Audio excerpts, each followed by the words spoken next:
Je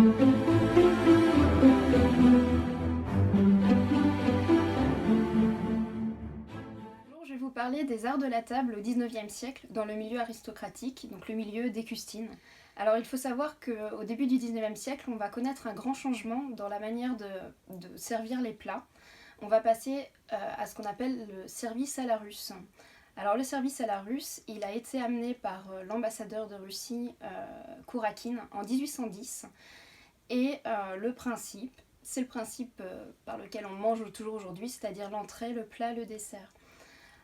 Pour vous faire un petit retour sur la façon de manger précédente, c'était le service à la française. Donc le service à la française, c'était différents services sur lesquels les serviteurs amenaient les plats sur la table, les posaient sur la table, et les invités se servaient eux-mêmes.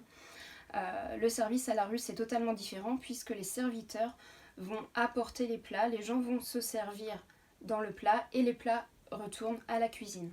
Alors un autre grand changement au XIXe siècle, au début du XIXe siècle, ça va être l'utilisation du sucre de betterave en remplacement du sucre de canne. Alors pourquoi ? Il faut savoir qu'au début du XIXe, Napoléon Ier va provoquer un blocus continental qui fait que toute l'Europe ne va plus recevoir toutes les matières premières provenant de pays de colonies ou de pays plus lointains, donc tout ce qui est cacao, thé et le sucre de canne qui était le sucre utilisé jusque-là.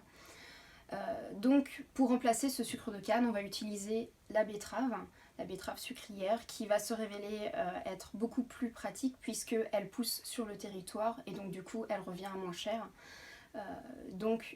Ce sucre de betterave va avoir un fort engouement et qui se révèle toujours le cas aujourd'hui puisque c'est le sucre le plus utilisé. De nouvelles pâtisseries vont faire leur apparition. Des pâtisseries que l'on connaît toujours aujourd'hui, beaucoup à base de pâte à choux, de crème. Au milieu du XIXe siècle notamment, on va avoir les recettes telles que le Saint-Honoré ou le millefeuille. Ce qu'on note aussi, c'est un goût pour l'ailleurs que l'on retrouve dans les recettes et notamment à la table d'Astolphe de Custine, puisque lui-même était un grand voyageur. La Presse, 6 juillet 1837, Delphine de Girardin. Oui, tout est souvenir dans cette poétique demeure, jusqu'au repas. Chaque mère raconte un voyage et fait valoir les études vagabondes d'un chef errant. Ce plat espagnol est exquis et plein de couleurs locales. Ce roast-beef a l'accent anglais. Cette polenta a le costume exact du pays. Ce bœuf fumé, c'est la Hollande elle-même. C'est un ténier assaisonné. Et cette garbure formidable, c'est l'Allemagne tout entière, avec ses vieux châteaux, avec sa forêt noire, avec Goethe, Hoffmann, Weber et Schiller. Cette sauce confuse et abondante, c'est le Rhin et le Danube mêlés ensemble. En espérant que ce petit voyage culinaire vous aura inspiré pour les fêtes, je vous souhaite un joyeux Noël, une belle année, et retrouvez les Custines le 25 janvier.